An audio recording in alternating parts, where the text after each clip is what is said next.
So, what led you to join the Avatar Energy Mastery Institute?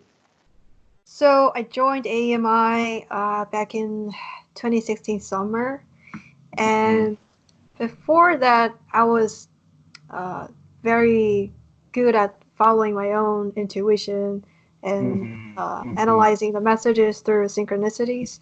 And Mm-hmm. through that, somehow I got this strong urge to join AMI.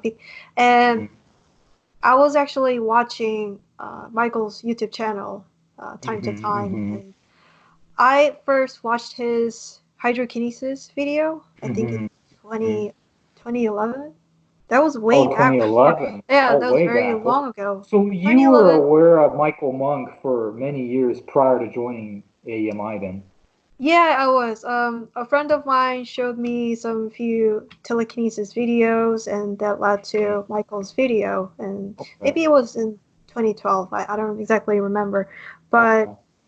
so I've been watching his videos, and I've been trying my own like aerokinesis, and the more I did that, and the more it worked, so I got more interest in that. I think in the right timing, I Hmm. joined AMI at that time. I decided to learn energy.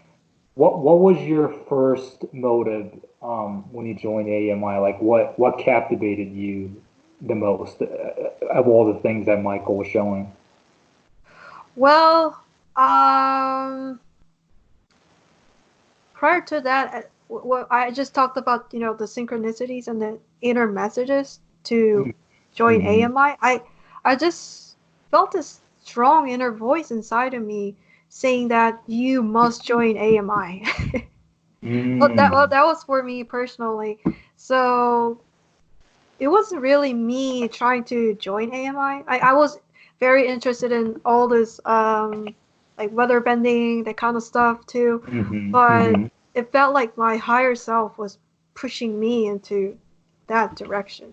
Really strong. And So the higher yeah, self was pretty much leading you to join yeah, AMI, and that's what led you to yeah, join AMI.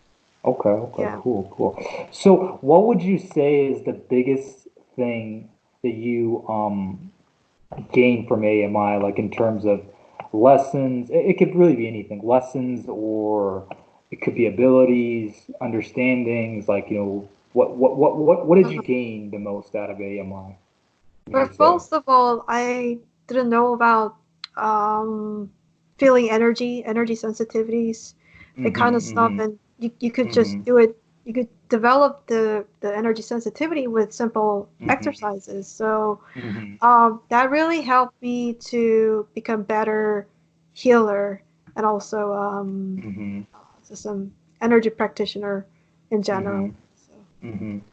yeah. Okay, okay. So, obviously you're from Korea. Like what, in Korea, Qigong is huge, Tai Chi is huge. Like these things are very big over there. Compared to a lot of the things that Michael is teaching, and compared to your original understanding, like what is the difference you would say, and like, um, what, Yeah. how do I ask this? Like, would you say one is better than the other, I or was are they different? Yeah, they're very different actually. And uh I just followed I've been following few Qigong masters in Korea and Hmm. also a few others here in America. Hmm. And I found out that they have very strong um personalities of their own. Like they have their own techniques and own Hmm. teaching courses, and they're very different, and Hmm. um they're very confident about themselves that they're best at it. So I can't really kind of compare, but just one thing that is noticeable is that Michael puts AMI puts, I think, the energy sensitivity and uh, uh, like elemental bending first, and then the healing lessons they come much later. But Hmm. in Korean Qigongs, they do the purifications, all the healings, in the first course. So when Hmm. you first learn Qigong in Korea, you well, energy sensitivity is the basics, but you have to purify yourself from all the dirty energies, Hmm. and you have Hmm. to heal yourself from all the diseases. Okay, That's okay. the most basics in Korean Qigong. Okay, okay. Yeah, So basically they put an emphasis on purifying your soul basically first and foremost right, over in Korea. Okay, okay. In Korean right. Qigong. So like how do they go about that? Do you guys do like certain movements in order to purify your soul or um Well, I never learned proper Korean Qigong. I only tapped into their information and knowledge okay, on like okay. yeah, So internet so blogs. Stuff. basically there is knowledge and there is the movements. There's two different Qigong categories over in Korea.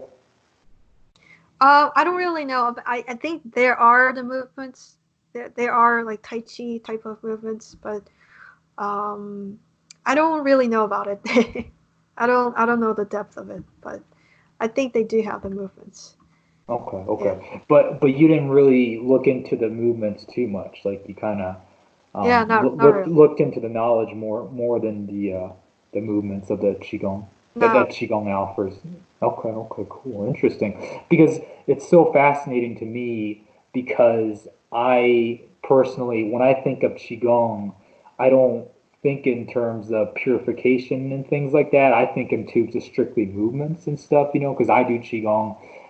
I practice the five elements Mhm. created by Master, can't think of his name right now, the guy from Minnesota, Spring Forest Qigong, whatever his name is. Um, but yeah, I mean, I really, he doesn't, I could be wrong because I'm not, very involved with what they're doing. I'm just pretty much just looking at the movements and stuff, and I don't really go in depth with their philosophy when it comes to energy and consciousness and stuff like that. But it's very interesting when you talk about the philosophy and the teachings behind and the spiritual teachings behind Qigong because that's Yeah. something I never really looked into. So Hmm. yeah. But in my perception, they really put a lot of emphasis on healing Hmm. yourself from even the clearing entities too. So Hmm. I Hmm. think that Okay, was cool, yeah. cool. Okay.